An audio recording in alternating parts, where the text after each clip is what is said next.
চিঁড়ের পলোয়া হচ্ছে, তার মধ্যে দেওয়া হচ্ছে আলু ভাজা হয়ে গেছে, তার মধ্যে পেঁয়াজ দিচ্ছি। পেঁয়াজটা ভাজা হয়ে গেলে কাঁচা লঙ্কা এবার দিয়ে দেব। তো দেখো কাঁচা লঙ্কা দেওয়া হয়ে গেছে, হালকা ভাজা হয়ে আসছে।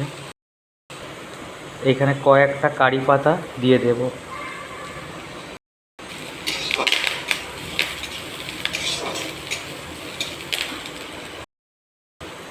তো আমার ভাজা হয়ে গেছে, ভিজিয়ে রাখা চিঁড়েটা এবার দিয়ে দেব। তো চিঁড়েটা দেওয়া হয়ে গেছে, এটাকে হালকা নাড়াচাড়া করে দেব। দেওয়ার পরে স্বাদ মতন নুন দিয়ে দেব। তো স্বাদ মতন নুন দিয়ে দিলাম এর মধ্যে। স্বাদ মতন নুনটা দেওয়ার পরে নাড়াচাড়া করে দিলাম। তো আমার চিঁড়ের পলোয়া রেডি হয়ে গেছে, এবার নামিয়ে নেব। তো আমার চিঁড়ে পলোয়া রেডি হয়ে গেছে, প্লেটে রেডি হয়ে গেছে।